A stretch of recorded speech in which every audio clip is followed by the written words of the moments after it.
jangan sombong punya harta, jangan sombong punya tahta, jangan sombong punya rupa yang cantik. Jangan, teman-teman saudaraku sekalian, Allah dengan mudah bisa menghilangkannya darimu. Bahkan jangan sombong punya ilmu, Allah dengan mudah dapat mencabutnya darimu. Jangan sombong. Assalamualaikum warahmatullahi wabarakatuh. Alhamdulillah, wassalatu wassalamu ala Rasulillah Muhammad ibn Abdillah wa ala alihi wa sahbihi wa man wala. Subhanaka la ilma lana illa ma 'allamtana, innaka antal alimul hakim. Rabbi shrah li sadri wa yassir li amri wahlul 'uqdatan min lisani yafqahu qawli. Amma ba'du. Betapa kematian sesuatu yang pasti. Allah Subhanahu wa taala berfirman dalam Al-Qur'an. Kata Allah, fa'bud rabbaka hatta ya'tiyakal yaqin. Fa'bud rabbaka hatta ya'tiyakal yaqin. Sembahlah Allah Subhanahu wa taala Tuhanmu. Kamu sembah Allah Subhanahu wa taala hatta ya'tiyakal yaqin. Sampai kapan kita nih diminta buat nyembah Allah? Sampai kapan kita diminta buat ibadah?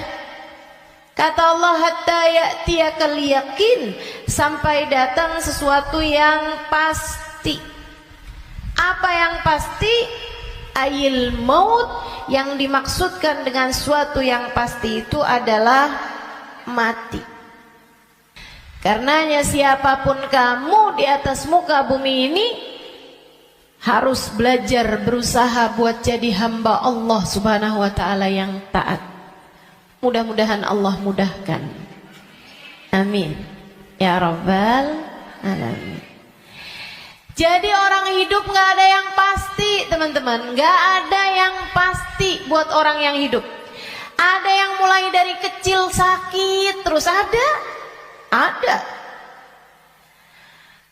Gak ada yang pasti hidup itu.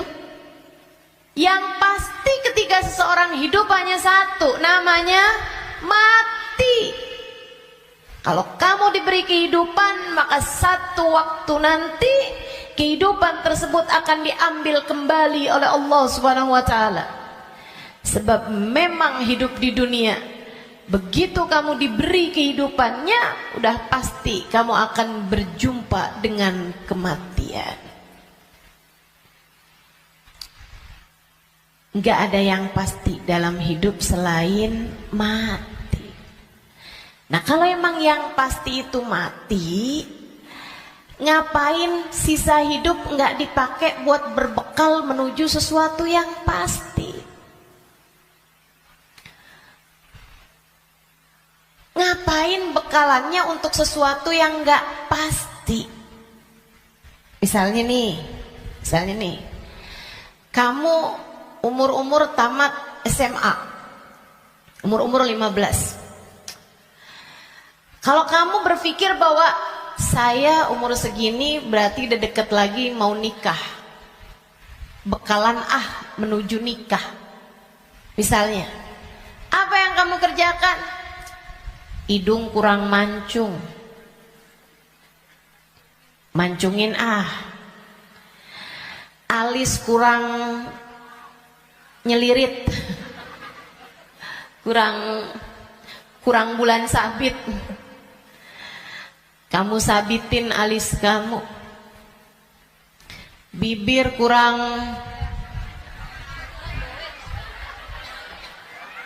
sekarang ini musim orang suka bibir lebar-lebar.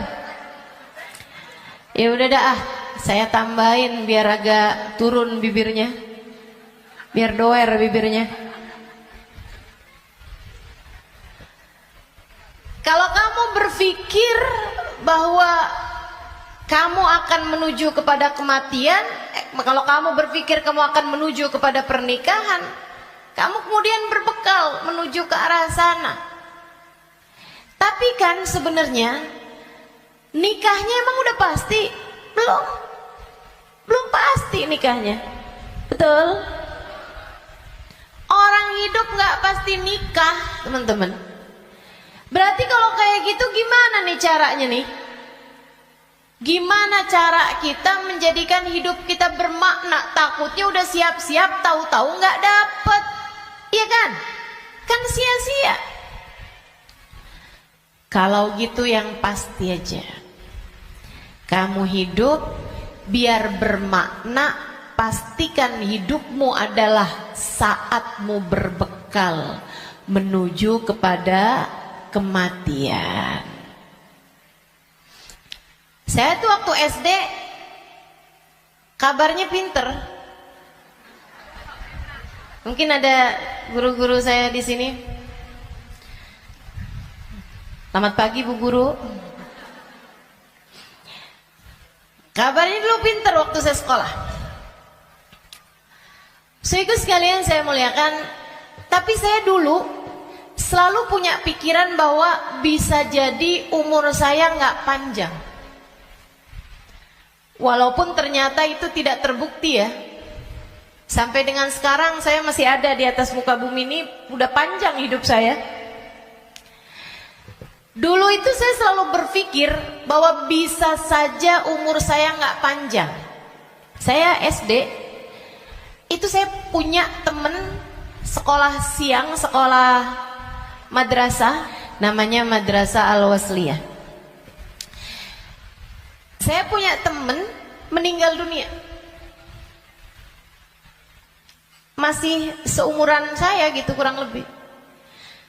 Sejak saat itu saya kayak selalu berpikir bahwa bisa jadi umur saya nggak panjang, bisa saja saya juga meninggal dunia gitu. Akhirnya saya suka berpikir bahwa apa yang harus saya lakukan untuk menjadikan yang saya kerjakan bermanfaat kalau umur saya pendek. Akhirnya saya jadi mikir, kalau saya jadi dokter, umurnya harus panjang loh dokter itu. Karena sekolahnya lama. SMP, SMA, kan saya ceritanya SD. SMP, SMA, kuliah. Kuliahnya S1. Habis itu S2. Habis itu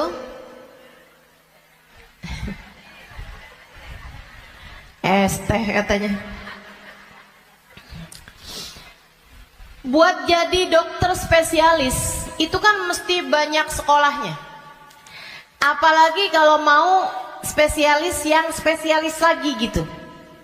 Buat jadi dokter yang bagus. Artinya sekolahnya tuh panjang. Baru bisa jadi dokter yang hebat, dokter yang mumpuni di atas usia 30-an tahun, bahkan mungkin 40-an tahun.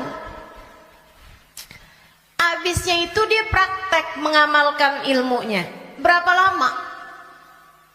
Sampai ketika datang ajal menjemputnya. Manfaatnya ilmunya itu berapa lama? Untuk bisa dipraktekkan bermanfaat buat umat manusia gitu. Sampai dengan berapa lama? Sebentar aja berarti. Kita aja kalau udah dirawat sama dokter yang terlalu tua rada was-was. Betul gak? Dokternya mau nulis resep, ambil kacamata dulu gitu kan. Terus nulisnya agak, tangannya gemeteran.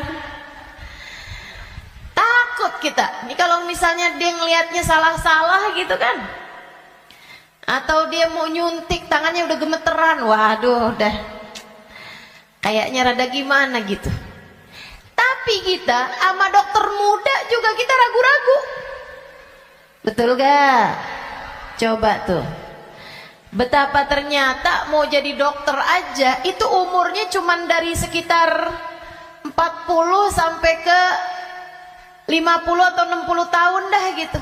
Cuman segitu doang. Sisanya udah enggak tuh. Udah enggak maksimal. Saudaraku sekalian saya muliakan, saya jadi mikir gitu. Wah, kalau gitu enggak usah jadi dokter deh. Takutnya umur-umur 30-an tahun saya meninggal, saya nggak bekalan apa-apa nih. Apa ilmu, apa hal yang bisa membuat saya bisa nggak nyesel kalau saya mati muda? Itu yang saya pikirkan lagi zaman saya SD. Hingga akhirnya saya memutuskan untuk saya akan belajar di pondok pesantren. Biar saya kenal sama agama Allah. Biar saya ngerti caranya jadi hamba Allah. Biar saya kenal sama baginda pemimpin agama saya, baginda Nabi besar Muhammad. Biar saya bisa dekat dengannya, hingga semoga begitu saya meninggal dunia saya dapat berjumpa dan bertemu dengannya. Itu harapan saya. Akhirnya saya belajar di pondok-pondok pesantren, terus belajar, terus belajar, terus belajar. Saudaraku sekalian, saya muliakan, alhamdulillah. Saya rasakan ilmu saya udah bermanfaat dari sejak usia 20 tahun. Saya udah mulai mengajar dari usia 20 tahun. Dan saya mengajarnya dalam bahasa Arab di kota Tarim, Hadramaut, Yaman. Saudaraku sekalian, saya muliakan. Pada akhirnya kehidupan mengajarkan kita bahwa jangan mau memperjuangkan sesuatu yang tidak kamu bawa mati. Begitu saya belajar lama, saya jadi ngerti bahwa ternyata bahkan bekalan menuju kematian itu bukan ilmu yang banyak, bukan. Akan tetapi hati yang tersambung dengan Allah penciptanya. Ruh. Sebab hulikatir ruhu lil abad. Ruh itu ketika diciptakan, ia diciptakan untuk selamanya. Ruh kamu ini, teman-teman sekalian, ini yang akan kamu bawa mati. Hati kamu itu adalah ruh kamu, rasa kamu. Ini yang akan kamu bawa mati. Kalau badan ini nggak akan kamu bawa mati.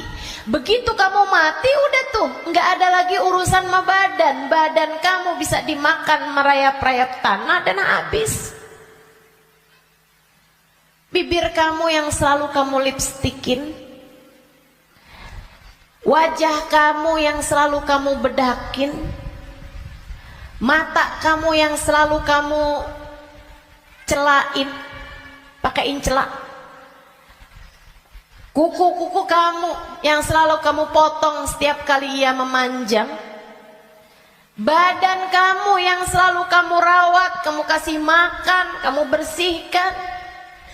Ini hanya akan menjadi makanan santapan rayap-rayap tanah.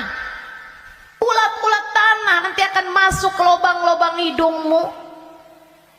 Ia akan masuk dalam seluruh anggota tubuhmu dan kamu habis.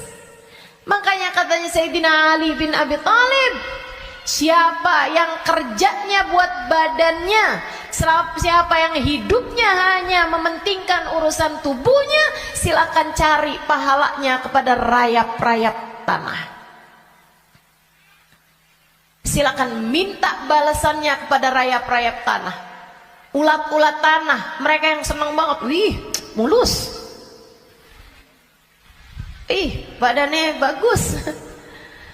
Enak banget nih kita makannya, katanya gitu. Saudariku sekalian yang saya muliakan, bukan untuk itu kamu diciptakan. Bukan untuk itu kamu diciptakan. Yang aslinya dari diri kamu adalah ruhmu, yang sejatinya pada dirimu tidak akan terpisahkan adalah hatimu.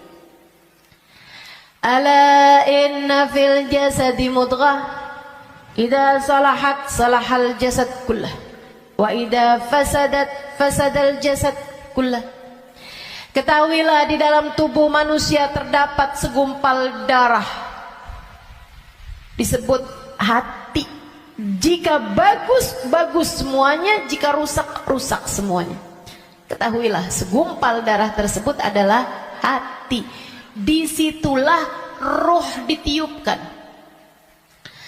Disitulah roh sejatinya berada. Meskipun mengalir sampai ke seluruh tubuh kita. Roh itu dihembuskan saat janin badanmu itu berusia 4 bulan dalam rahim ibu kamu, ditiupkan lewat ubun-ubun. Makanya Bu, ketika Allah menciptakan batok kepala kita, itu semuanya udah full kecuali ada satu lubang kecil di ubun-ubun. Makanya kalau anak bayi ubun-ubunnya masih lembut, tulangnya belum keras, karena asalnya memang bolong. Kenapa Allah bolongin? Buat niupnya ruh, ditiupkannya ruh saat usia 4 bulan tuh dari situ. Rohnya dimasukin, ditiupkan oleh malaikatnya Allah Subhanahu wa taala.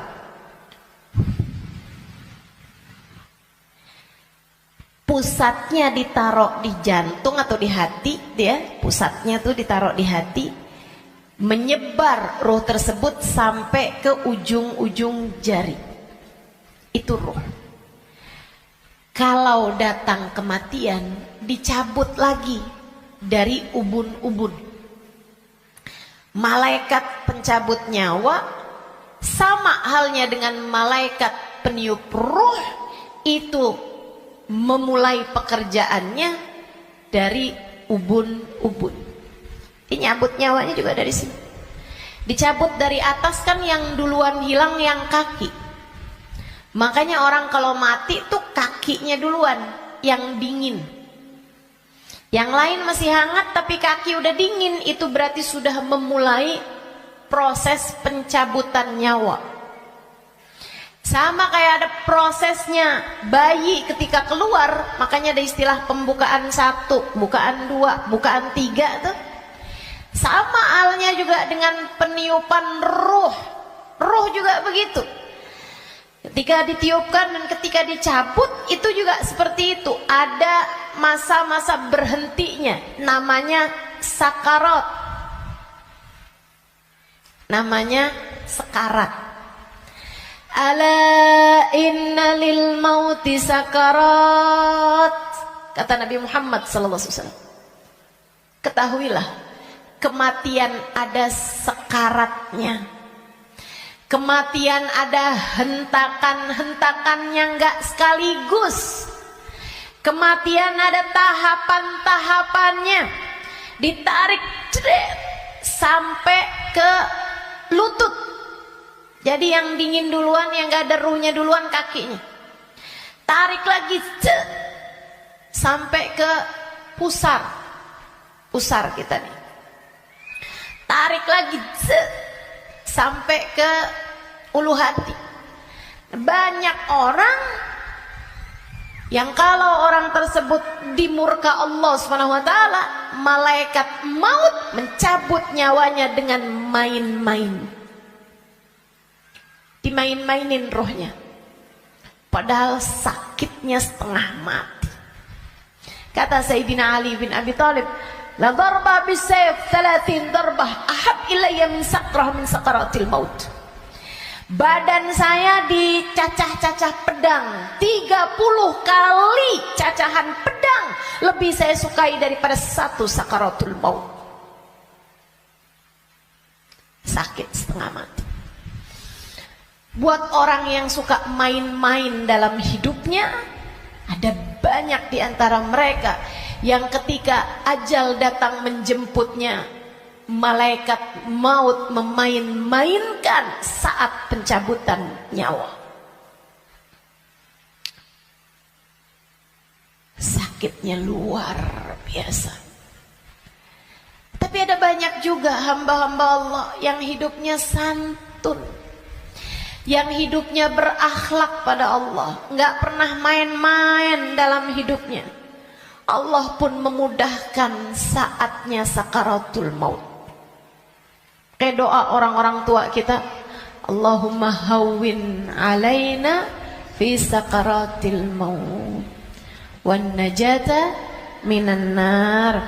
Ya Allah, ringankan saatnya sakaratul maut. Dia nggak bilang, ya Allah jangan ada sakaratnya dong buat kematian saya. Nggak bisa gitu. Atau ya Allah jangan kasih saya sakit saat sakaratul maut. Nggak bisa gitu juga. Karena memang sakaratul maut itu sakit.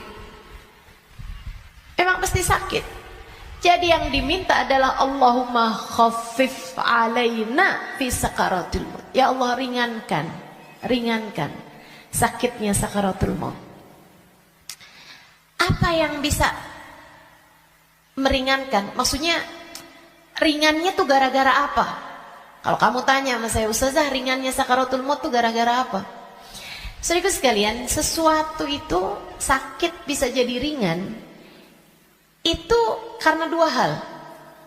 Satu, karena memang sakitnya itu levelnya jadi ringan. Kan begitu? Sakit kan ada level-levelnya. Memang Allah jadikan sakitnya itu ringan, jadi berkurang sakitnya. Itu banyak yang seperti itu, sehingga sakaratul mautnya kayak nggak sakarat gitu, karena sama sekali nggak kesakitan. Ada yang begitu, memang diringankan sama Allah Subhanahu Wa Taala. Level sakitnya memang diturunkan oleh Allah Subhanahu Wa Taala, semacam itu.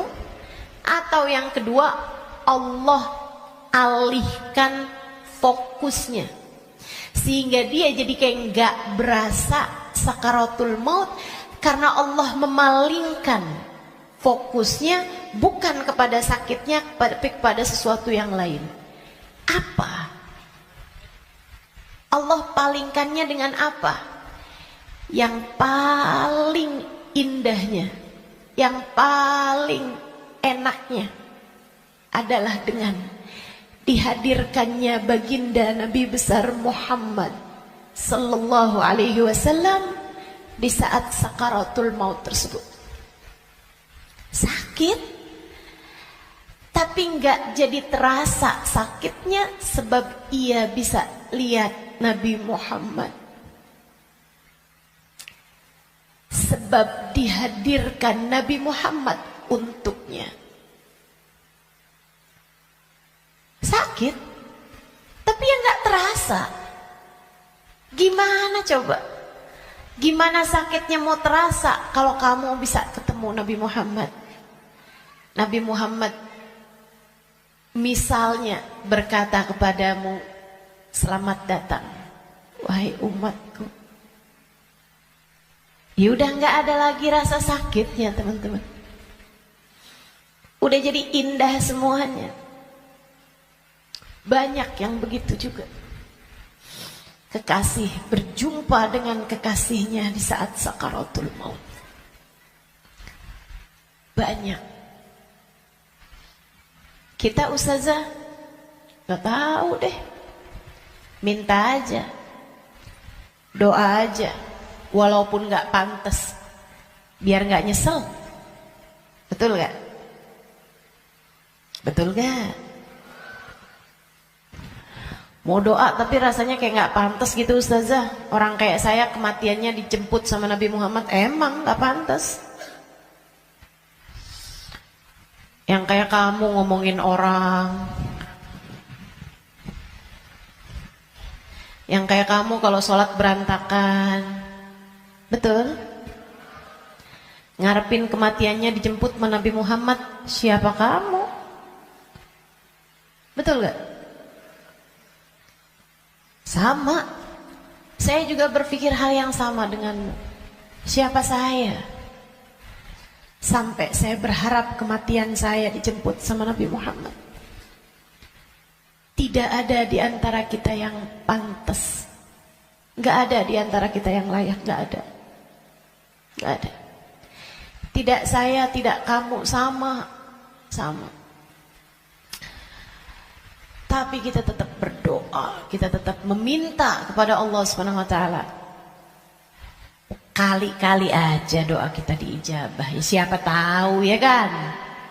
Siapa tahu. Soalnya takut kalau nggak minta nyesel. Sebab Nabi Muhammad itu dermawan. Sebab Nabi Muhammad itu dermawan. Kadang-kadang orang kalau dermawan tuh kita nggak bisa kira. Tahu-tahu memberi lebih dari yang kita minta. Itu sakaratul maut. Nanti habis cabut tuh dari pusar sampai ke dada. Dada, hati, itu teman-teman pusatnya.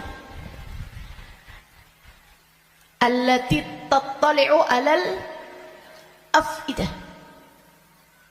Sampai ketika roh tersebut nyampe di afidah, nyampe di dada, tempatnya hati kita itu, pusatnya. Makanya orang kalau ngerasa sakit hati pasti pegang dadanya gitu. Nggak ada yang pegang kepala, sakit hati saya, nggak ada. Apalagi pegang kaki, sakit hati saya, nggak ada. Pasti berat, sakit hati saya gitu. Yang dipegang dada, karena memang tempatnya ruh, pusatnya itu adanya di situ, hati kita. Itu sakaratul maut paling sakitnya tuh di situ, karena sumbernya tuh di situ. Baru kemudian dicabut lagi sampai ke ghargharah, sampai ke leher. Kau udah nyampe di ghargharah, hakikat kamu akan ditampakkan. Saat itulah kamu dibukakan langit, bisa lihat tempat balik kamu tuh surga atau neraka.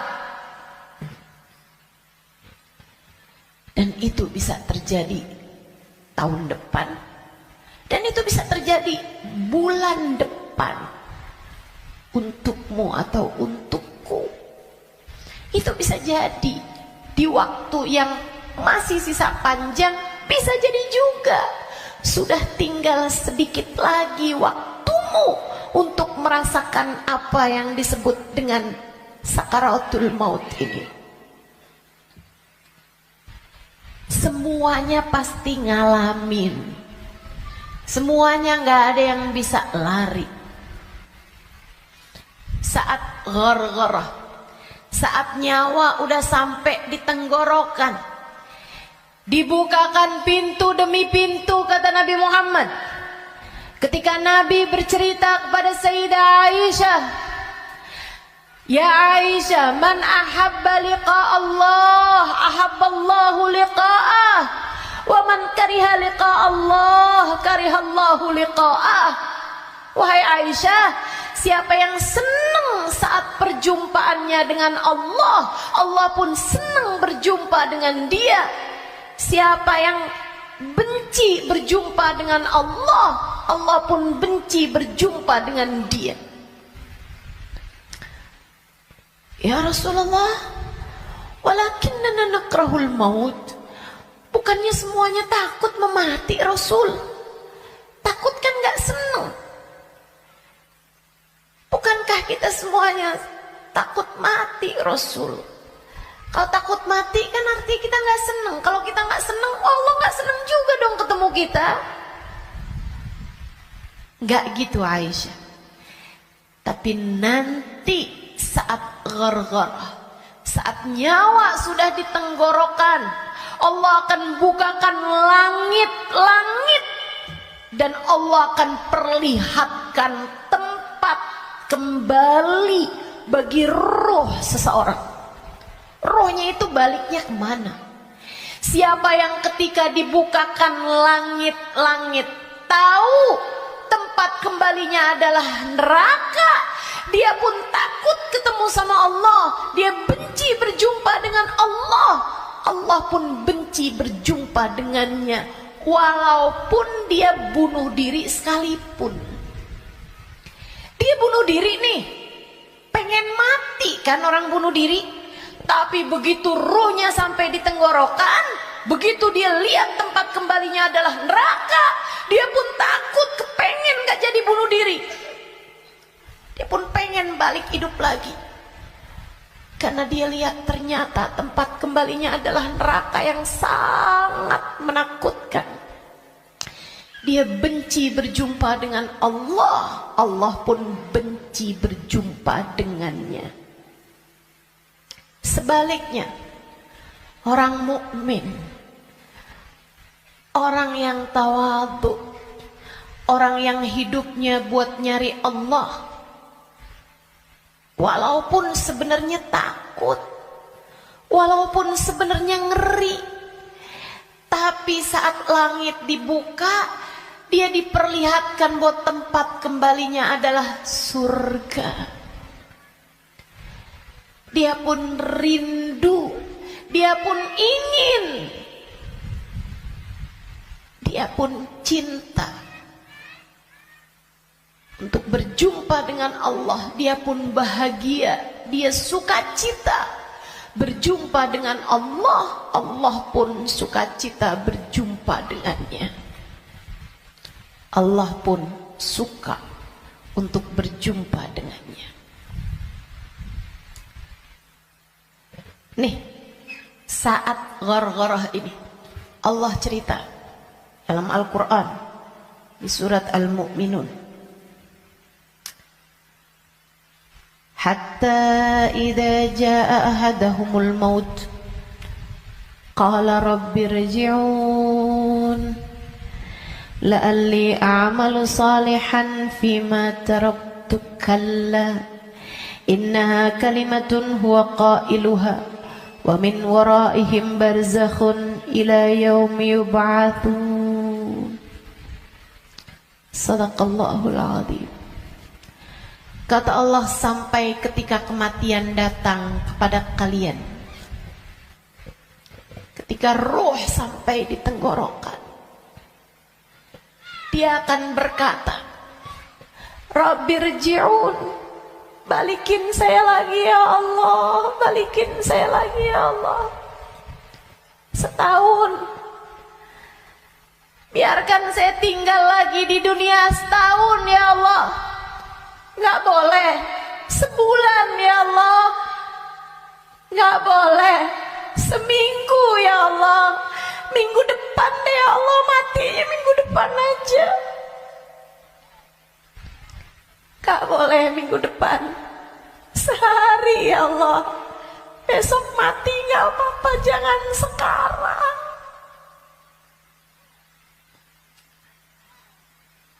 Gak boleh sejam ya Allah, sejam. Sejam lagi matinya ya Allah, balikin lagi ya Allah. Rabbirji'un la'alli a'malu salihan fima taraktu. Saya akan segera bagi-bagi harta saya buat sedekah. Saya akan segera sholawatan kepada Nabi Muhammad. Saya bakal segera baca Al-Quran. Saya bakal segera sholat. Saya mau minta maaf sama orang-orang.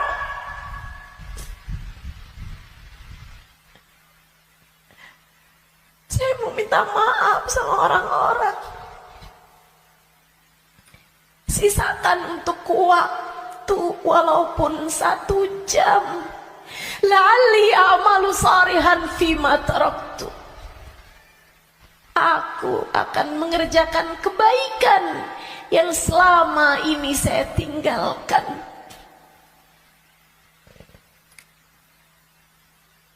Apa jawab Allah? Kalla innaha kalimatun huwa qailuha. Enggak ada. Sekarang kalimatmu itu hanya jadi omong kosong belaka. Enggak ada ceritanya kamu dikabulkan. Waktunya sudah habis. Game over. End. Ya habis. Kamu gak punya nyawa cadangan. Kamu gak punya hidup simpanan. Kamu tidak sedang dalam masa percobaan. Begitu kamu masuk usia balik, semua sudah mulai tercatat untukmu. Tak ada lagi waktu untuk kembali. Innaha kalimatun huwa qailuha. Itu hanya sekedar kalimat disampaikan begitu aja. Kamu minta balik, enggak ada ceritanya. Wa min waraihim barzakhun ila yaumi yub'atsun. Sekarang waktunya kamu hidup di alam barzakh sampai hari kiamat datang. Dah tuh, nggak bisa balik lagi.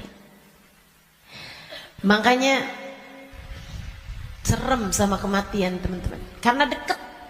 Aqrab ghaib yuntadhar, kata Nabi Muhammad. Perkara gaib yang paling dekat sama kita kematian.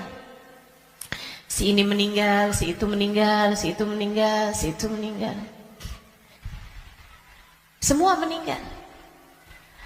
Maka sebagaimana kamu melihat satu hari ada jenazah diangkut, satu waktu jenazah kamu yang diangkut.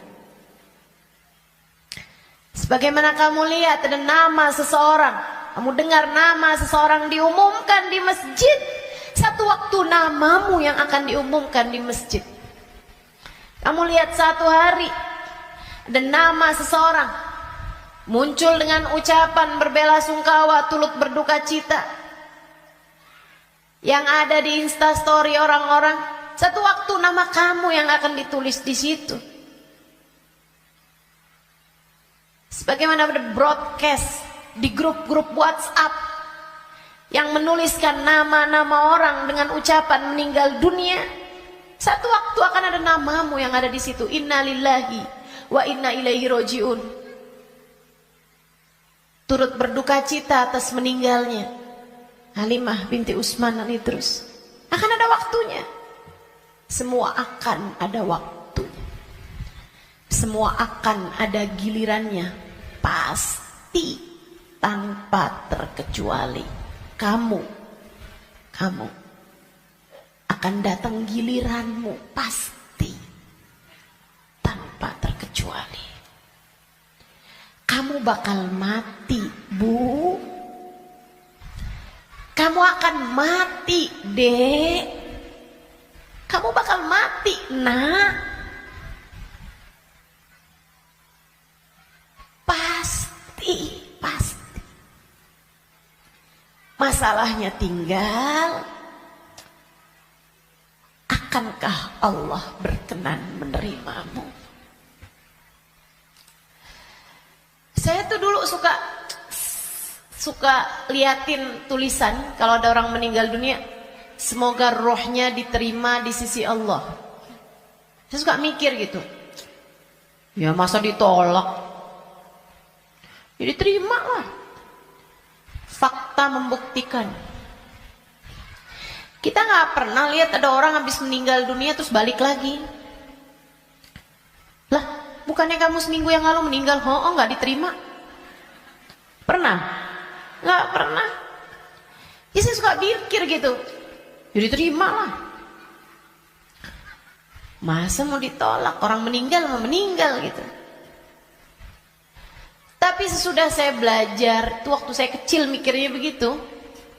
Sesudah saya belajar di pondok pesantren, belajar terus. Saya jadi paham betapa berartinya ucapan itu. Sebab kamu, saya, ketika meninggal dunia akan menjadi salah satu dari dua kelompok orang. Ada yang ruhnya diterima di sisi Allah dengan penuh keridhaan. Ada yang ruhnya diusir dari rahmatnya Allah, sebab Allah murka kepadanya.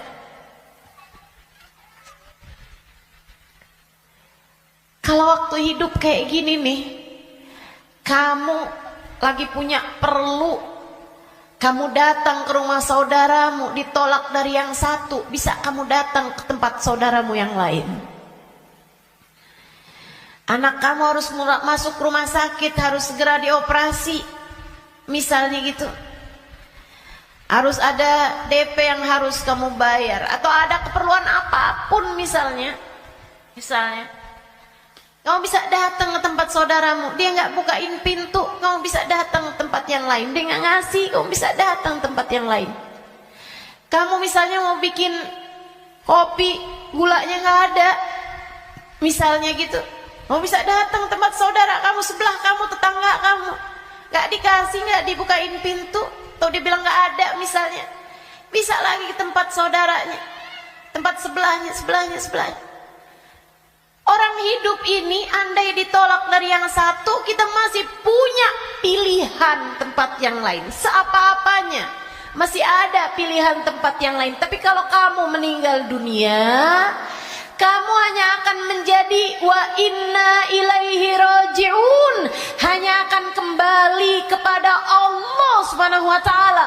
Kalau pintu rahmatnya Allah tertutup darimu, kalau kamu diusir dari kasih sayang Allah Subhanahu wa taala, Allah tidak berkenan menerimamu, kemana kiranya kamu akan pergi?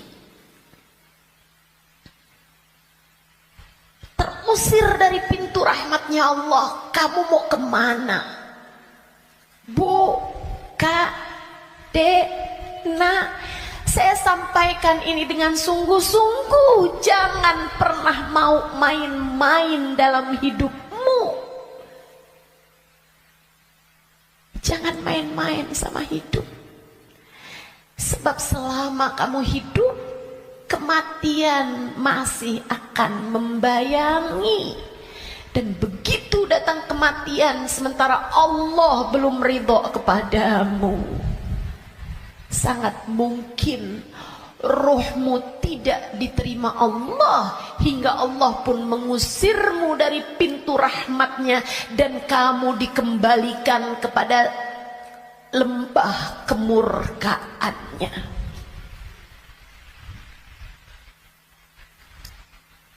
Dimurka Allah SWT, dimurka Allah SWT. Nggak enak. Kita tuh dibenci sama suami kita aja rasanya nggak enak. Kita dibenci sama saudara kita aja setengah mati, nggak enak rasanya. Bukan begitu? Bayangkan kalau kamu datang ke rumah Allah, kamu datang kepada Allah, sementara Allah mengusirmu dan tidak ridho kepadamu serta benci kepadamu, dan kamu nggak bisa balik lagi ke atas muka bumi ini, kayak apa rasanya? Dalam keabadian kamu dimurka, dalam keabadian kamu dibenci, dalam keabadian kamu tersiksa.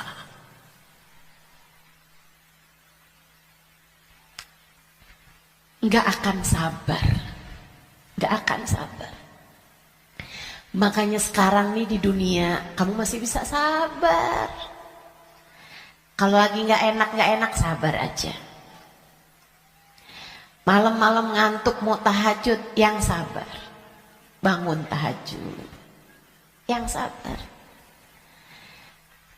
Biar nanti kamu nggak ketemu waktu di mana kamu tidak akan sabar menghadapinya. Kamu nggak akan kuat ngadepinnya. Sekarang kamu kuat. Buat puasa kamu kuat. Buat baca Quran kamu kuat. Buat hadir majelis taklim kamu kuat. Buat baca maulid kamu kuat. Buat berbuat baik pada orang tua kamu kuat. Buat berbuat baik sama suami kamu kuat. Buat doain anak-anak kamu kuat. Buat ngurusin rumah kamu kuat. Buat ngerjain kebaikan-kebaikan kamu kuat. Maka kerjakan apa yang kamu kuat untuk menghindarkan diri dari sesuatu yang kamu gak bakal kuat. Bertahanlah terus. Bertahanlah untuk tetap menjadi solehah. Yang sabar jadi solehah. Tetaplah jadi hamba Allah yang soleha. Gak kuat nih saya, enggak, kamu kuat, kamu kuat. Saya gak kuat lagi Ustazah ngadepin suami kayak begitu. Kuat, kamu kuat. Saya gak kuat lagi Ustazah ngadepin orang tua saya nih Ustazah. Kuat, kamu kuat. Gak kuat lagi saya ngadepin anak-anak saya Ustazah. Kamu kuat, kamu kuat. Kamu kuat. Saya gak kuat puasa, kuat, kuat. Saya gak kuat tahajud, kuat, kuat. Saya gak kuat baca zikir habis duhur, habis subuh ke isyraq, kuat, kuat. Saya gak kuat baca ratib malam-malam hari, ngantuk saya, kuat, kuat. Kamu kuat ngerjain itu semua. Saya gak kuat Ustazah buat berbuat baik sama semua orang. Saya pengen marah aja semuanya. Enggak, kamu kuat, kamu kuat. Jangan marah-marah, jangan. Jangan marah-marah. Kamu kuat. Teman-teman saya sekalian, yang gak kuat kalau kamu mati dan kamu terusir dari rahmatnya. Yang kamu gak kuat kalau sampai di dalam kubur rohmu disiksa, kamu gak akan kuat. Yang gak kuat kalau kamu datang malaikat yang menanyai dalam kuburan dan kamu gak bisa jawabnya, hingga kemudian malaikat tersebut mulai menyiksamu, kamu gak akan kuat. Sisanya di dunia ini kamu kuat, kamu kuat. Saya dijahatin terus sama tetangga saya gak kuat lagi, kamu kuat. Saya ditinggalin sama teman-teman saya gak kuat, kuat, kuat, kuat. Percaya saya, kamu kuat. Saya sakit Ustazah, saya udah gak kuat lagi, kuat, kuat, kuat. Yang kamu gak kuat kalau kamu sampai diusir dari rahmatnya Allah. Yang kamu gak kuat kalau ruhmu keluar, dan bisa jadi itu bulan depan, bisa jadi itu minggu depan. Saat ruhmu keluar dan kamu ngelihat tempat kembalimu adalah neraka, kamu gak akan kuat.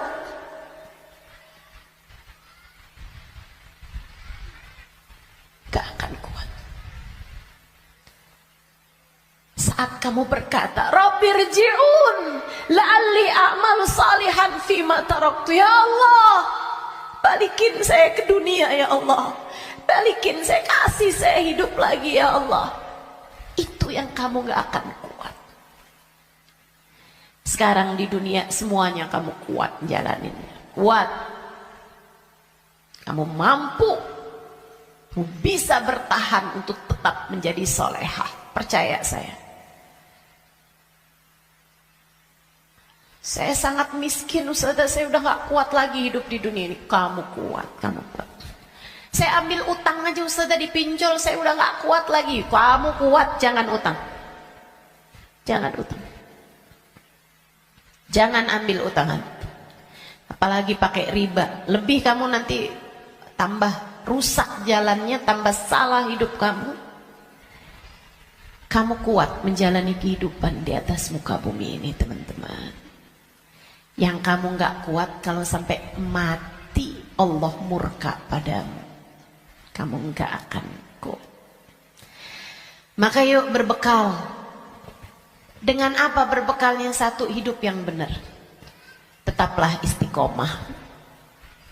Sholat jangan ditinggal. Ibadah jangan ditinggal. Apa yang kamu bisa kerjain, kerjain. Sedekah biar kata sedikit jangan ditinggal. Saya orang miskin Ustazah, saya nggak bisa sedekah banyak-banyak. Tapi kamu masak. Masak, banyakin kuahnya kata Nabi. Bagiin tetangga. Kasihin tetangga kamu pas kamu lagi masak. Saya nggak bisa sedekah Ustazah. Tapi kamu masak nasi, masak. Pakai sambal. Iya. Yeah. Apa? Tempe goreng. Banyakin. Sisain dikit buat tetangga kamu. Kasih buat orang yang susah. juga yang ada di sekitarmu.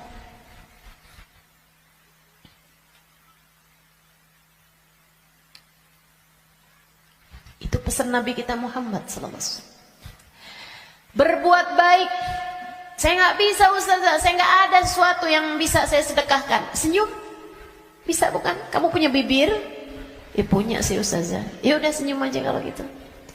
Ketemu orang, bisa nyenengin orang, apa kabar? Sehat? Atau saat kamu bangun di waktu malam, kamu angkat tanganmu, kemudian kamu bilang, ya Allah, sayangi tetangga-tetangga saya ya Allah, sayangi teman-teman saya ya Allah, ampuni dosa-dosa mereka ya Allah, orang di kampung saya ya Allah, ampuni dosa-dosanya ya Allah. Sedekah kamu buat mereka, kebaikan kamu buat mereka. Berbuat baik semampu yang kamu bisa, sebisa yang kamu mampu. Apaan aja. Bahkan sekedar kalimat pujian buat suami kamu. Alhamdulillah kamu sehat, saya senang kalau kamu udah sehat. Kata-kata yang enak gitu. Jangan sakit lagi ya, saya kesian kalau lihat kamu sakit.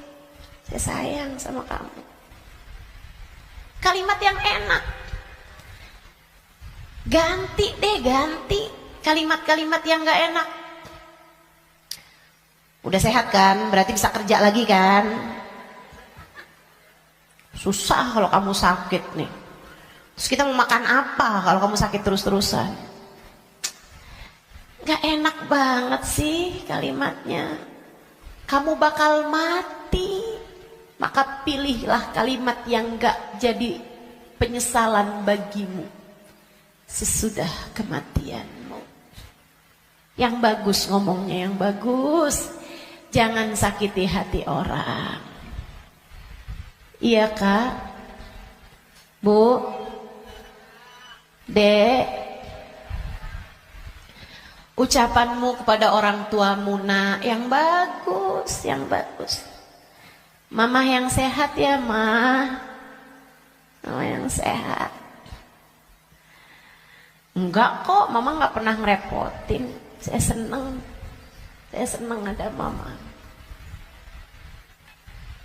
Tetaplah sehat Ma, tetaplah kuat Ma. Yang bagus ngomongnya.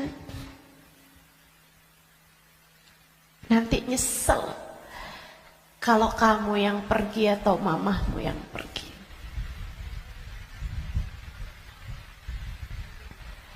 Kepada abahmu, ayahmu, gitu juga. Ngomong yang bagus-bagus aja, biar nggak tambah banyak penyesalanmu ketika datang ajal menjemput. Apapun dari kebaikan yang bisa kamu lakukan, lakukanlah. Udah nggak usah pakai mikir-mikir, saya mau pakai kerudungan kapan ya? Nggak usah. Sekarang orang senegeri udah pakai kerudungan semua kok. Selagi kamu perempuan ya pakai penutup aurat. Saya nggak tahan Ustazah, saya nggak kuat pakai jilbab. Kuat kok. Semua kuat. Bismillah. Bismillah. Lakukan kebaikan, jangan tinggalkan. Sebab seperti mana kamu hidup, seperti itulah kamu akan mati. Jika kebaikan yang kamu lakukan dalam hidupmu, kamu hanya akan berjumpa dengan kebaikan-kebaikan sesudah kematianmu.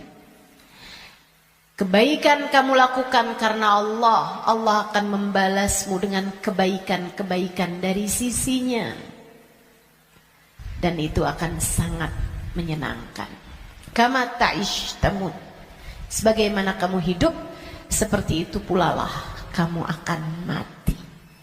Maka tetaplah istiqomah di jalan Allah. Itu bekal utama. Bekal keduanya, selalulah berdoa, selalulah meminta kepada Allah agar dikaruniai husnul khatimah. Sering-sering minta, ya muqallibal qulub, tsabbit qalbi ala dinik. Wahai zat yang membolak-balikan hati, tetapkanlah hati kami berada dalam keimanan kepadamu. Selalulah berdoa, Rabbana la tuzigh qulubana ba'da idh hadaitana wa hab lana min ladunka rahmatan innaka antal wahhab. Ya Allah, jangan pernah kau cabut hidayah iman yang telah kau anugerahkan kepadaku. Anugerahkanlah pula untuk kami rahmatmu. Sesungguhnya engkau adalah zat yang maha memberi. Selalulah berdoa, ya Allah biha, ya Allah biha, ya Allah bihusnil khatimah. Ya Allah biha, ya Allah biha, ya Allah bihusnil khatimah. Ya Allah, aku mohon padamu, ya Allah, aku minta padamu husnul khatimah, ya Allah. Akhir kehidupan yang baik. Kematian dengan membawa iman, kematian sedangkan kau berkenan menerima kami, ya Allah. Terus doa, terus minta sama Allah. Sebab la yarudul qada illa doa. Tidak ada yang dapat menolak takdir buruk selain doa. Doa terus, doa terus, doa terus. Kalau ada waktunya doa tuh, kayak lagi majelis, kemudian silahkan berdoa, silahkan sampaikan hajatmu. Habis sholat, jangan dulu langsung bangun, sebelum kamu berzikir kemudian berdoa, kan begitu. Nah kalau doa jangan minta dunia mulu teman-teman. Kalau semua doa mau minta dunia, habis dunianya selesai kamu bawa apa? Kamu punya apa? Minta juga. Urusan akhirat malah justru jauh lebih penting daripada meminta urusan dunia yang akan kamu tinggalkan begitu kamu mati. Jangan kalau doa yang diminta duit lagi, duit lagi. Jangan kalau doa yang diminta jodoh lagi, jodoh lagi. Atau biar hati suami nggak berpaling, itu aja yang kamu minta. Biar suami nggak poligami, ustazah, itu terus doa saya ustazah. Bukan hanya itu yang kamu perlukan teman-teman. Doa urusan dunia tuh kalau bisa sekedarnya aja. Karena hidup di dunia ini qalil, sedikit, katanya Imamul Haddad, tabalagh bil qalili minal qalili. Bekelan dunia ini sedikit aja lah, karena dunianya itu emang sedikit. Dikit lagi juga mati. Kalau doa itu yang kiranya kamu gak nyesel begitu kamu masuk ke dalam alam kubur. Doanya minta apa? Minta husnul khotimah. Doa minta Allah ridha, minta biar Allah selamatkan, minta biar Allah bahagiakan kalau kamu ada di dalam kuburan, minta biar Allah bahagiakan ketika nanti kamu di padang mahsyar. Jadi begitu ajal datang menjemputmu, kamu masih punya simpenan dari doa-doa yang belum diijabah Allah SWT, yang belum kamu rasakan ijabahnya. Begitu kamu mati, kamu udah punya simpenan doa buat mahsyar. Begitu kamu mati, kamu udah punya simpenan doa buat kubur. Begitu kamu mati, kamu udah punya simpenan doa buat kiamat. Begitu kamu mati, saat di padang mahsyar dibangkitkan, kamu udah punya simpenan doanya. Tinggal tunggu ijabahnya. Nah kalau doanya belum pernah kamu doain, gimana mau ngarepin ijabahnya? Nah kamu gak pernah minta. Ya Allah, kubur saya, ya Allah, saya sekarang maunya kubur saya biar seneng, ya Allah. Ternyata kok gak seneng. Kata Allah, nah kamu gak pernah minta. Di dunia yang sering mintanya, biar nanti kamu dapat ijabahnya. Di dunia yang sering minta, ya Allah, jadikan kami ada dalam rombongan Nabi Muhammad. Jadikan kami ada dalam rombongan umat Nabi Muhammad, ya Allah. Jangan cuma di majelis maulid aja doanya. Saat tahajud tuh kamu doa, minta ya Allah, nanti di akhirat ya Allah, jadikan saya ada dalam rombongan Nabi Muhammad.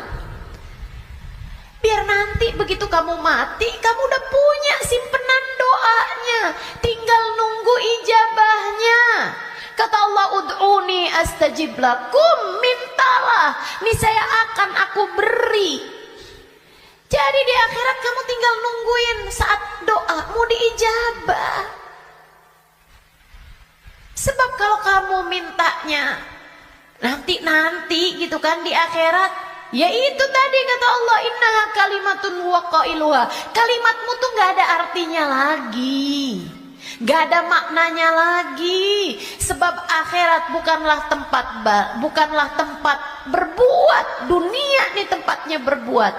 Akhirat hanyalah tempat untuk dibalas. Kalau saatmu di dunia kamu hanya minta dunia, apa yang kamu persiapkan buat sesudah kematianmu?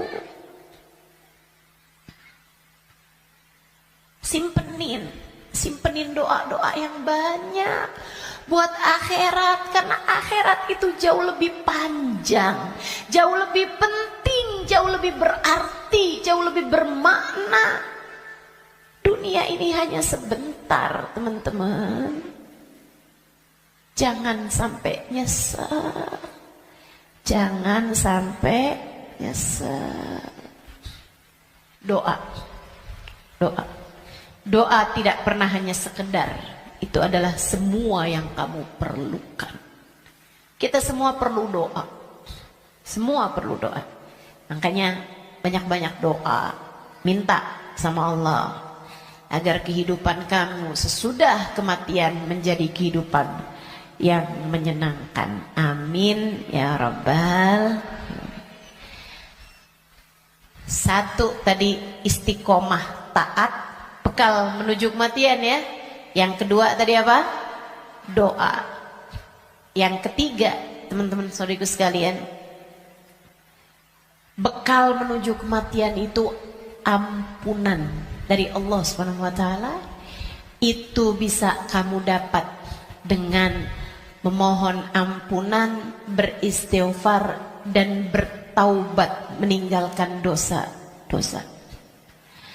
Kamu mau berbekal menuju kematianmu, tinggalin dosa. Tinggalin dosa. Tinggalin dosa. Udah deh, ucapkan selamat tinggal buat dosa-dosa. Adik-adik yang sudah umur 20-an tahun, belum datang jodoh, Ustazah saya pacaran ya. Jangan. Kenapa Ustazah? Dosa. Tinggalin dosa. Kamu belum tentu punya waktunya buat taubat. Kamu belum tentu sisa waktumu itu mencukupi untuk kamu bertaubat. Nggak usah deket-deket sama dosa. Ya Ustazah, kalau nggak pacaran kita nggak nikah Ustazah. Siapa bilang? Banyak kok orang-orang nikah nggak pakai pacaran. Dan banyak juga orang pacarannya sama siapa, nikahnya sama siapa. Betul? Betul? Ngapain kamu menghabiskan energi, menghabiskan rasa hanya untuk menjaga jodoh orang? Ngapain?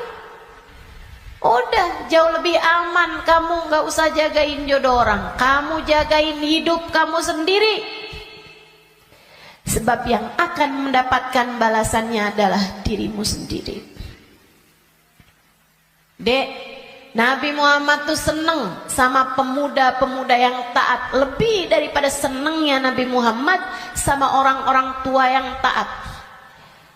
Jadi kamu gak usah nunggu tua buat taat. Kamu gak usah nunggu tua buat deket sama Nabi Muhammad. Justru di saat kamu masih muda, andai pun kamu nanti sampai tua, justru di saat muda nih, kesempatan kamu buat dekat sama Nabi Muhammad. Sebab Nabi senang sama pemuda-pemudi yang hidup dalam menjalani taat kepada Allah Subhanahu wa taala. Dijanjiin barengan sama Nabi Muhammad. Dijanjiin ada dalam naungan di bawah arasnya Allah di saat tidak ada naungan kecuali naungan Allah. Syab nasya fi taatillah, pemuda, pemudi, laki-laki, perempuan, muda yang hidup dalam taat pada Allah Subhanahu wa taala. Kamu umur masih 17 tahun tapi sudah istiqomah tahajud, Nabi cinta padamu. Kamu umur masih 17-18 tahun, akan tetapi kamu istiqomah baca Al-Quran, Nabi cinta padamu.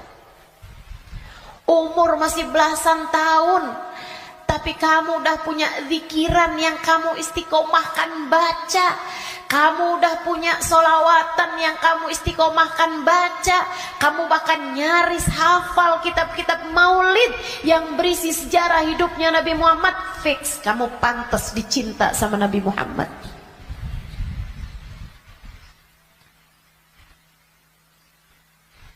Kamu punya kesempatan besar untuk bisa jadi orang yang kelak di hari akhirat nanti membersamai Nabi Muhammad. Tinggalin dosa, dek, tinggalin dosa. Gak ada pentingnya. Kamu gak akan seneng nantinya sama dosa itu. Kelihatannya kayak bagus tapi bikin sumpek. Kelihatannya kayak enak tapi bikin hati gelap. Kelihatannya kayak membahagiakan, padahal itu hanya akan menyusahkan hidupmu saja. Tinggalin dosa. Semua yang ada di sini, yang tua, yang muda, tinggalin dosa, tinggalin dosa. Itu cara kamu biar bisa berbekal menuju kematian yang indah. Yang terakhir, kamu pengen berbekal menuju seindah-indah kematian adalah dengan mencintai orang-orang soleh. Gaulmu itu loh benerin. Gaulnya sama orang bener, biar kamu bisa bener. Sayangnya sama orang bagus di mata Allah, orang soleh, orang solehah.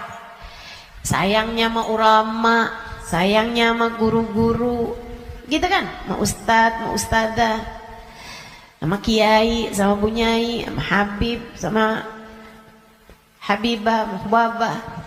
Itu bikin kamu bisa jadi orang-orang yang meninggalnya nanti dalam keadaan-keadaan yang indah. Tentu di akhirat kita semuanya ingin dikumpulkan dengan orang-orang baik. Maka kalau kamu di akhirat nanti dikumpulkan orang baik, caranya adalah bersamalah dengan mereka dari sejak di dunia. Bersamalah dengan mereka dari sejak di dunia. Hadirlah di majelis-majelis ilmu, yang seneng dengerin kajian-kajian dari para ulama, yang seneng melantunkan bersama-sama maulid, solawat, istighfar bareng-bareng, doa bareng-bareng, qiyam bareng-bareng. Kebersamaanmu dengan apapun di dunia akan membuatmu bersama di akhirat nanti dengan orang-orang yang kurang lebih sama. Hadirnya, senangnya di majelis-majelis ilmu, majelis-majelis dzikir, majelis maulid kayak begini, sangat pantas nanti dikumpulinnya di akhirat dengan orang-orang soleh-soleha. Kamu pikir orang-orang soleh-soleha kumpulnya di mana kalau bukan di tempat-tempat yang semacam ini? Makanya, ayo bismillah, cintai mereka.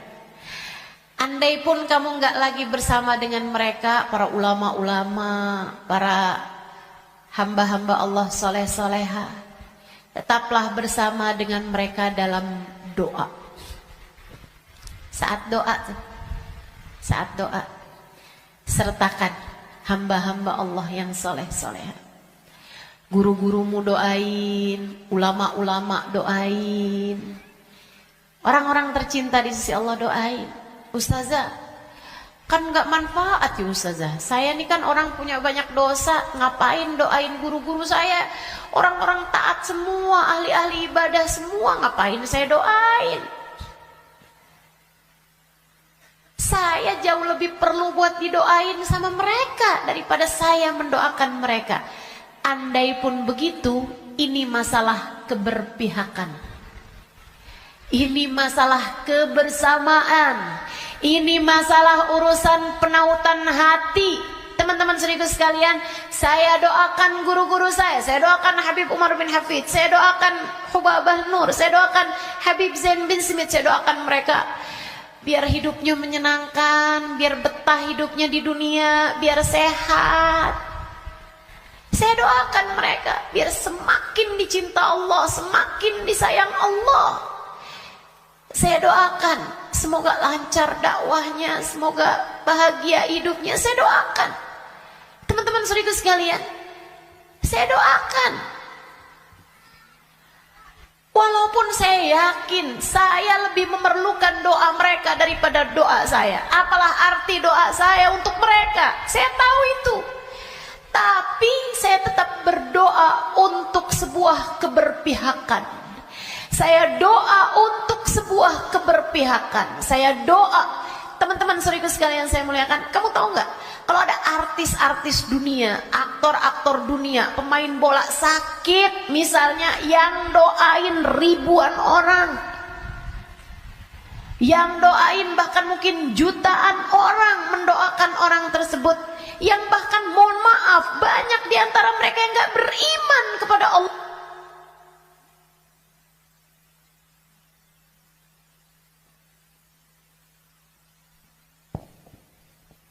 Yang bahkan banyak di antara mereka yang tidak beriman kepada Allah Subhanahu wa taala.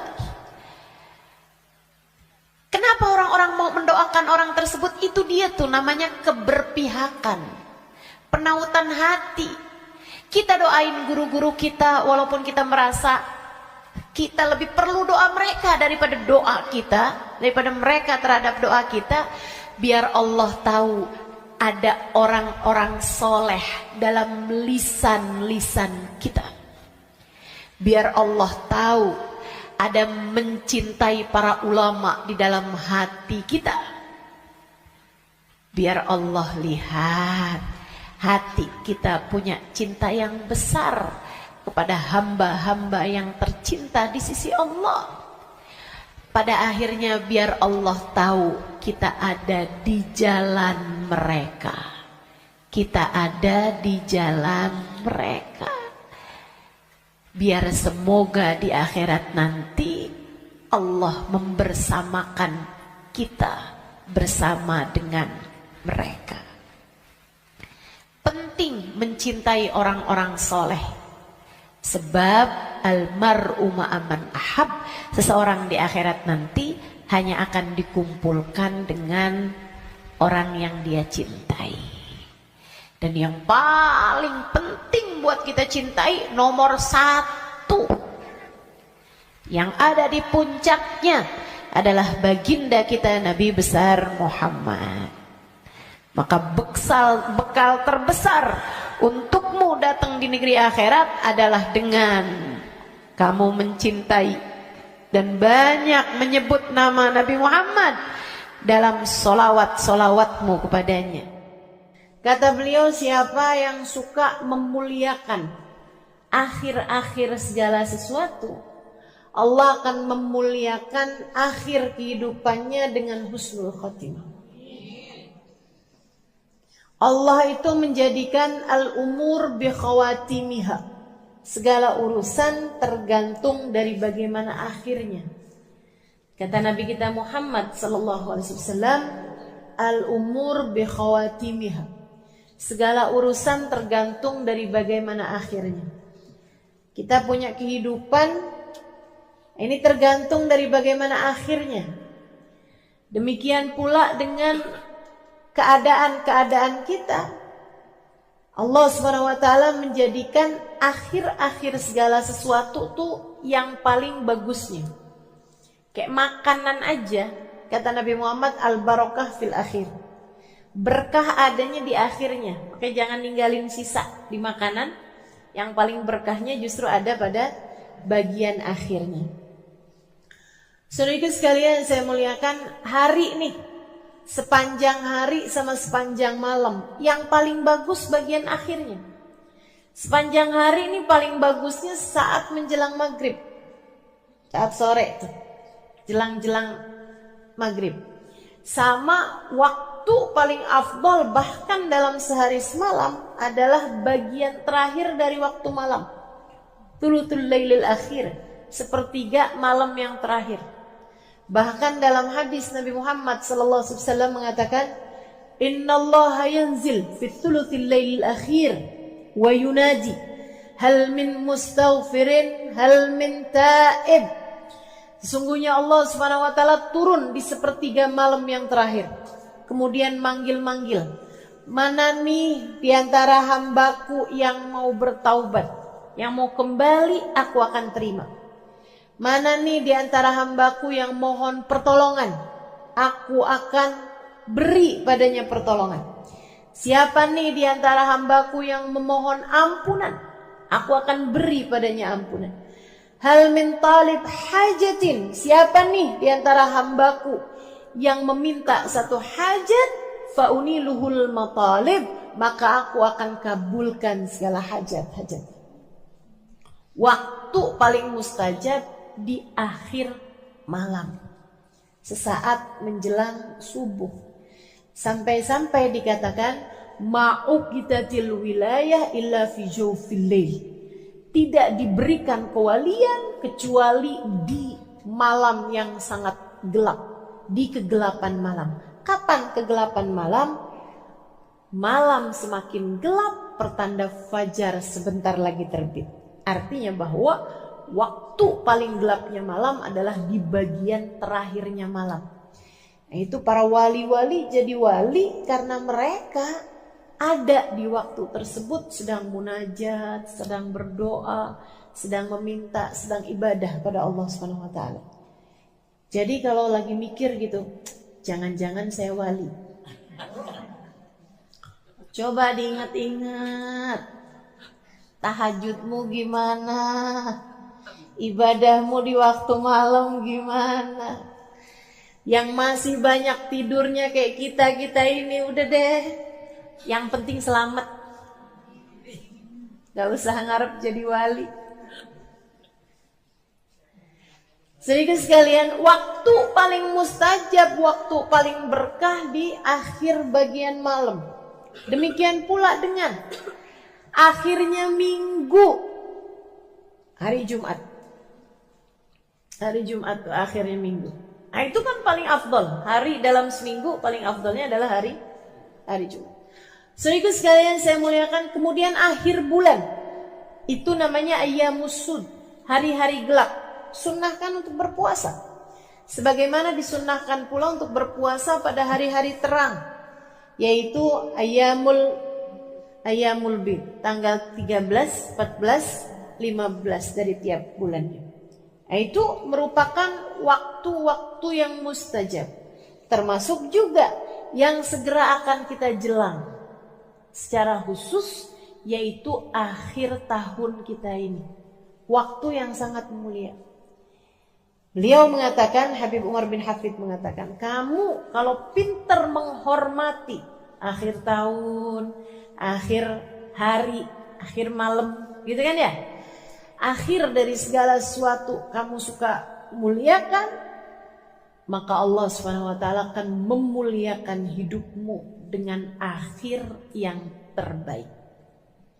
Kita nih hidup nih, mau kayak gimana kita jalaninnya, tetap nilainya tuh di bagian final.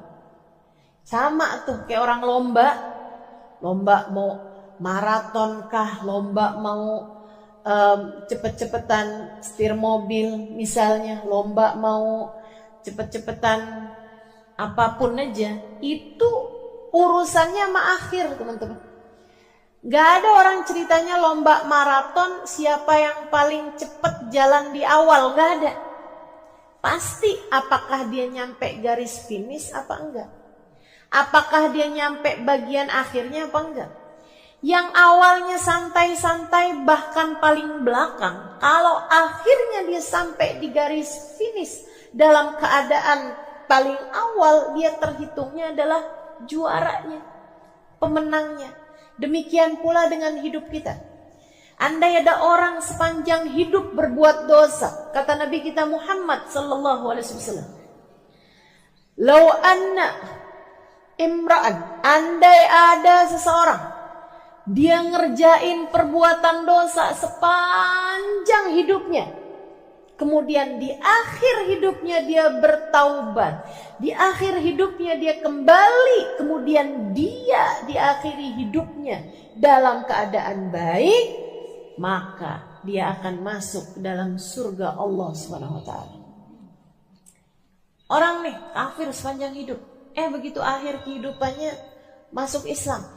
Biar kata baru semenit masuk Islamnya, surga akhirnya.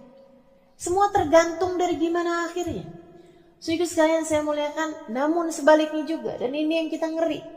Andai ada orang ngerjain taat seumur hidup, tapi akhir kehidupannya dia mengerjakan dosa yang membuat Allah Subhanahu wa taala murka hingga mencabut iman dari dalam hatinya, dia mati su'ul khatimah, maka tak ada jatah darinya dari kesenangan akhiratnya Allah Subhanahu wa taala. Dia hanya akan menjadi salah satu dari calon-calon penghuni api neraka. Semua tergantung dari bagaimana akhirnya. Nah, kita mau menuju akhir kehidupan kita nih. Gak ada loh orang yang jalannya mundur menuju kematian, gak ada. Gak ada orang yang tambah lama, tambah muda tuh gak ada. Emang tambah lama ya tambah tua, teman-teman. Tambah lama, tambah deket mau waktunya mati. Itu udah pasti. Karenanya kalau kepengen akhir kehidupannya dalam keadaan baik, yuk belajar buat memuliakan akhir-akhir segala sesuatu. Salah satunya adalah dengan kita memuliakan akhir tahun kita ini. Sehingga semoga nantinya saat akhir kehidupan kita, Allah memuliakan kita dalam husnul kematian yang indah, kematian yang bagus, kematian yang bagus. Nah, apa nih yang mesti kita lakukan nih di akhir-akhir tahun semacam ini, teman-teman saudara sekalian? Yang paling penting mesti banyak-banyak minta ampunan dari Allah Subhanahu wa taala. Istighfarnya mesti kita perbanyak. Emang dosanya banyak, minta ampunnya kan mesti banyak juga. Katanya ulama, kalau kamu ngerasa nggak bisa nyamain ahli ibadah dalam ibadah mereka, sekurangnya samain ahli taubat dalam permohonan ampun mereka. Kita mau nyusulin para wali nih dengan ibadahnya. Ya, saya udah tahu lah siapa diri saya. Dan saya rasa teman-teman juga ya 11-12 lah sama saya. Kan begitu? Ibadah kita serba terbatas, teman-teman sekalian. Quran kita terbatas, sholawatan kita terbatas. Ibadah malam kita terbatas, sedekah kita terbatas, lapar puasa kita terbatas, apalagi jaga hati kita terbatas, apalagi segala macam saya terbatas. Kayaknya yang gak terbatas itu cuma dosa. Dibilang ibadahnya banyak, kayaknya masih sedikit deh. Kalau dibilang ada yang banyak, itu adalah dosa. Saudara sekalian saya muliakan, kita rasanya kayak putus asa buat nyamain ahli ibadah dengan ibadah-ibadah mereka. Kalau saya baca tuh ibadahnya para walinya Allah Subhanahu wa taala, Nggak usah yang jauh-jauh teman-teman saudariku sekalian, ibadahnya Hubabah Khadijah binti Syekh Abu Bakar bin Salim. Saya temui beliau. Saudariku sekalian saya muliakan, waliyah min awliyaillah, seorang perempuan besar yang ketika memandang wajahnya air mata saya tak berhenti bercucuran.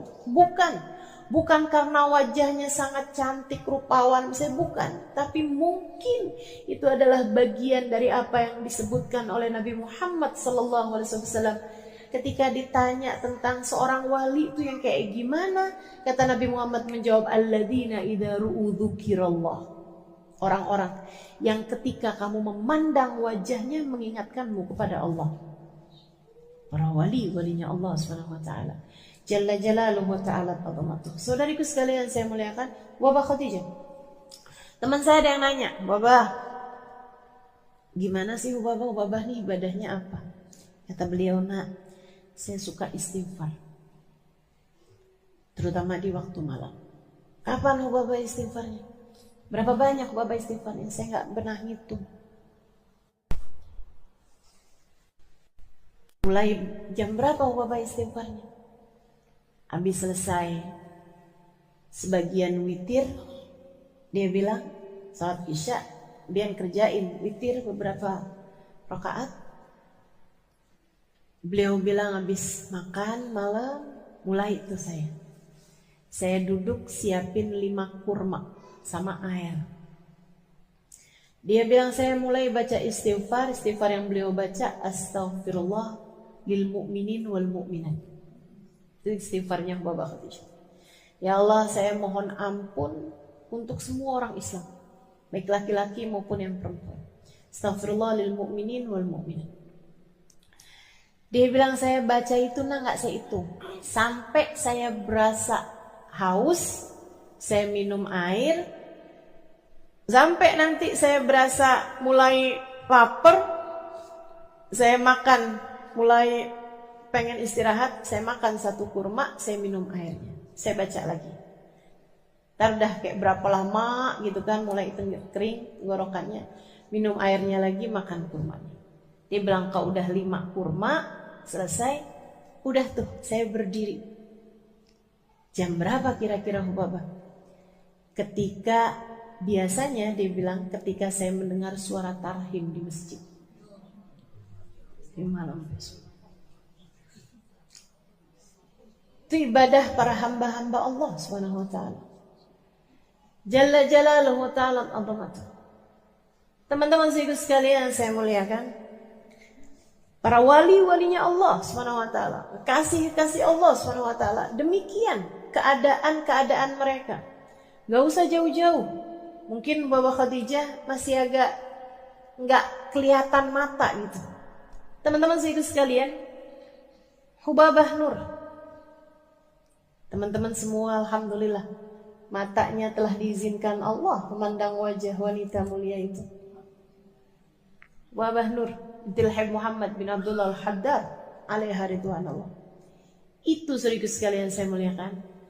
Tiap malam baca ratib. Dulu tuh kalau baca ratib, baca la ilaha illallah itu cuma 40. Lama-lama naik 50, lama-lama naik 100. Lama-lama 500. Sekarang ini udah 1000. Saya baca ratib sama beliau di salah satu perjalanan. Kok la ilaha illallahnya lama banget. Saya bilang, wah, khalasna. Itu udah selesai nih baca. Dia bilang alaf Halimah. Ya Allah Tuhan, alaf banyak. Masya Allah. Beliau, saudariku sekalian saya muliakan, ada tuh teman-teman saya ajakin waktu itu bulan Ramadan. Habis selesai buka puasa, diundang sama beliau sholat berjamaah, lagi kurang sehat. Maghrib, habis selesai sholat maghrib, beliau yuk awabin masing-masing nggak jamaah. Habis selesai awabin, beliau bilang, Halimah, saya kalau bulan Ramadan gini saya qadha sholat. Qadha salat biar kita dapat nih pahalanya kan lipat-lipat nih kalau bulan Ramadan. Barangkali ada salat-salat kita dulu yang kurang sempurna. Beliau kemudian qadha salat maghrib, qadha salat maghrib, isya, qadha salat isya gitu ya. Qadha salat maghrib berjamaah. Udah. Habis selesai beliau bilang, kita mau salat tasbih. Tahu kan salat tasbih?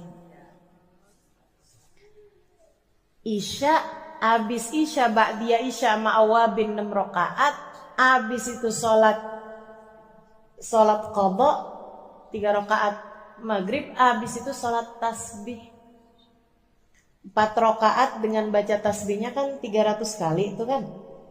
Masya Allah, Masya Allah. Sampai teman-teman saya pada bolak-balik nanya, Ustazah salat apa lagi nih?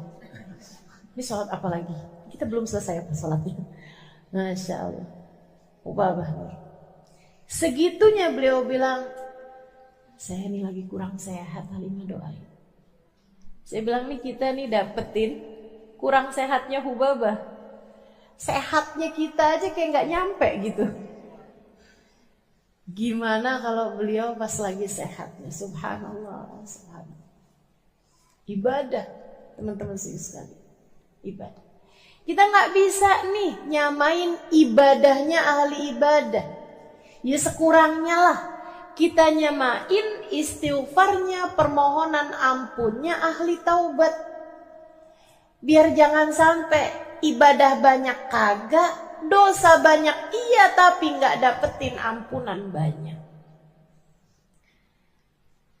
Biar sekurangnya ibadahnya kurang, dosanya banyak. Istighfarnya, permohonan ampunnya juga biar banyak.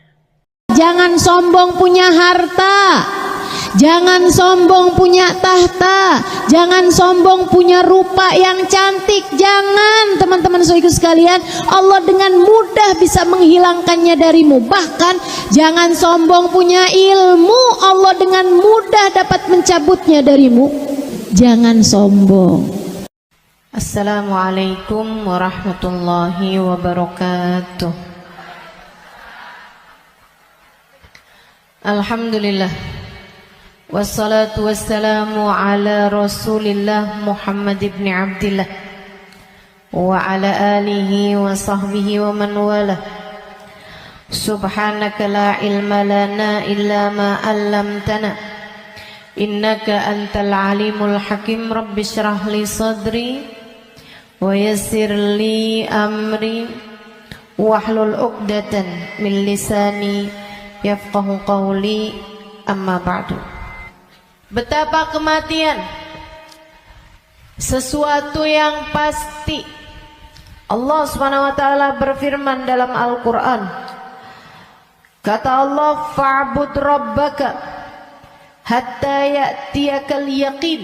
Fa'bud rabbaka hatta ya'tiyakal yaqin. Sembahlah Allah Subhanahu wa taala Tuhanmu.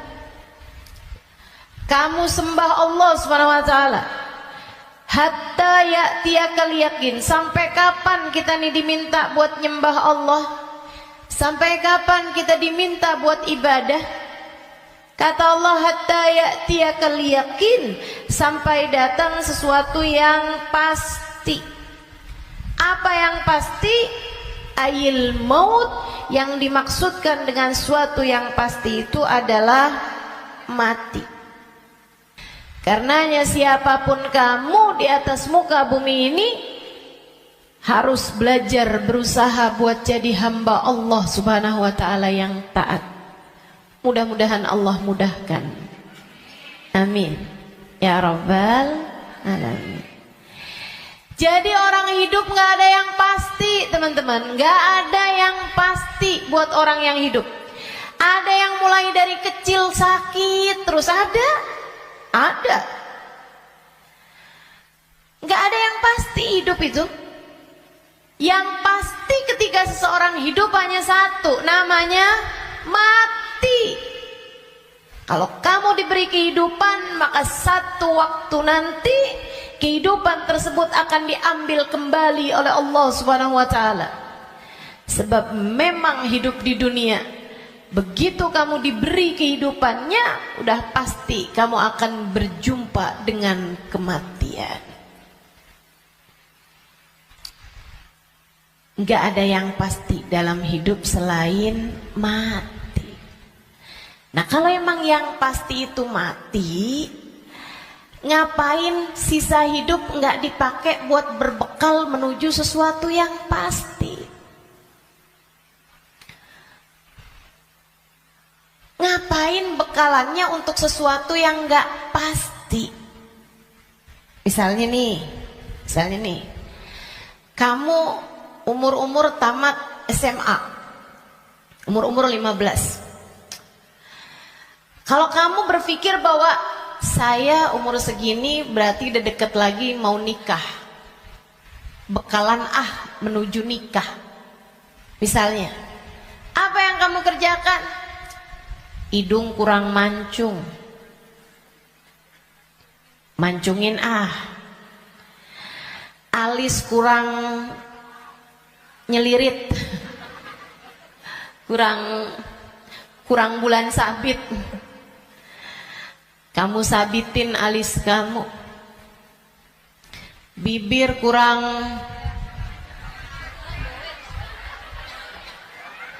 sekarang ini musim orang suka bibir lebar-lebar. Ya udah dah, saya tambahin biar agak turun bibirnya, biar doer bibirnya. Kalau kamu berpikir bahwa kamu akan menuju kepada kematian, kalau kamu berpikir kamu akan menuju kepada pernikahan, kamu kemudian berbekal menuju ke arah sana. Tapi kan sebenarnya nikahnya emang udah pasti? Belum pasti nikahnya. Betul? Orang hidup nggak pasti nikah, teman-teman. Berarti kalau kayak gitu gimana nih caranya nih? Gimana cara kita menjadikan hidup kita bermakna? Takutnya udah siap-siap, tahu-tahu nggak dapet, iya kan? Kan sia-sia. Kalau gitu yang pasti aja, kamu hidup biar bermakna, pastikan hidupmu adalah saatmu berbekal menuju kepada kematian. Saya tuh waktu SD kabarnya pinter. Mungkin ada guru-guru saya di sini. Selamat pagi Bu Guru. Kabarnya dulu pinter waktu saya sekolah. Saudaraku sekalian saya muliakan, tapi saya dulu selalu punya pikiran bahwa bisa jadi umur saya nggak panjang. Walaupun ternyata itu tidak terbukti ya. Sampai dengan sekarang saya masih ada di atas muka bumi ini, udah panjang hidup saya. Dulu itu saya selalu berpikir bahwa bisa saja umur saya nggak panjang. Saya SD, itu saya punya temen sekolah siang, sekolah madrasah, namanya Madrasah Al-Wasliyah. Saya punya temen meninggal dunia. Masih seumuran saya gitu kurang lebih. Sejak saat itu saya kayak selalu berpikir bahwa bisa jadi umur saya nggak panjang. Bisa saja saya juga meninggal dunia gitu. Akhirnya saya suka berpikir bahwa apa yang harus saya lakukan untuk menjadikan yang saya kerjakan bermanfaat kalau umur saya pendek. Akhirnya saya jadi mikir, kalau saya jadi dokter, umurnya harus panjang loh dokter itu. Karena sekolahnya lama. SMP, SMA, kan saya ceritanya SD. SMP, SMA, kuliah. Kuliahnya S1. Habis itu S2. Habis itu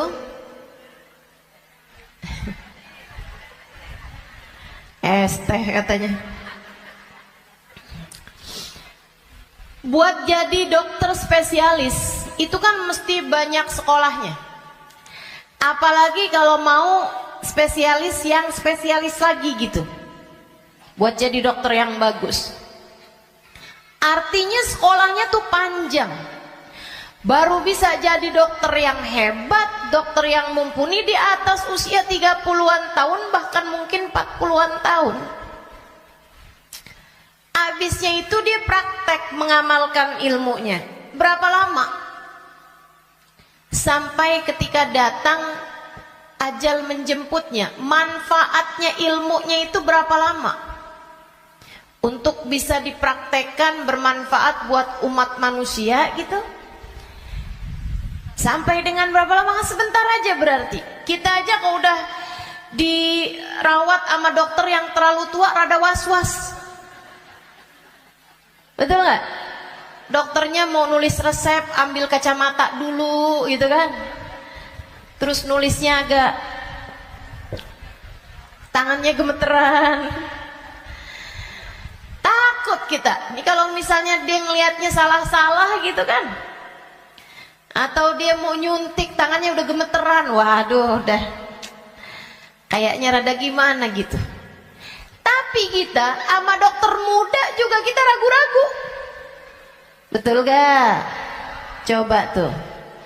Betapa ternyata mau jadi dokter aja itu umurnya cuman dari sekitar 40 sampai ke 50 atau 60 tahun dah gitu. Cuman segitu doang. Sisanya udah enggak tuh. Udah enggak maksimal. Saudaraku sekalian saya muliakan, saya jadi mikir gitu.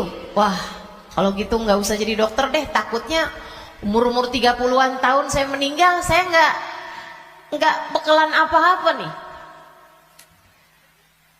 Apa ilmu, apa hal yang bisa membuat saya bisa nggak nyesel kalau saya mati muda? Itu yang saya pikirkan lagi zaman saya SD. Hingga akhirnya saya memutuskan untuk saya akan belajar di pondok pesantren. Biar saya kenal sama agama Allah. Biar saya ngerti caranya jadi hamba Allah.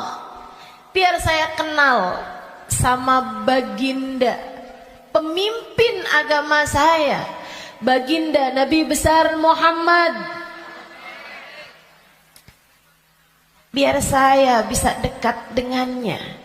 Hingga semoga begitu saya meninggal dunia, saya dapat berjumpa dan bertemu dengannya. Itu harapan saya. Akhirnya saya belajar di pondok-pondok pesantren, terus belajar, terus belajar, terus belajar. Saudaraku sekalian, saya muliakan, alhamdulillah. Saya rasakan ilmu saya udah bermanfaat dari sejak usia 20 tahun. Saya udah mulai mengajar dari usia 20 tahun. Dan saya mengajarnya dalam bahasa Arab di kota Tarim, Hadramaut, Yaman.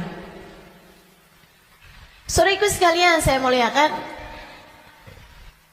Pada akhirnya, kehidupan mengajarkan kita bahwa jangan mau memperjuangkan sesuatu yang tidak kamu bawa mati.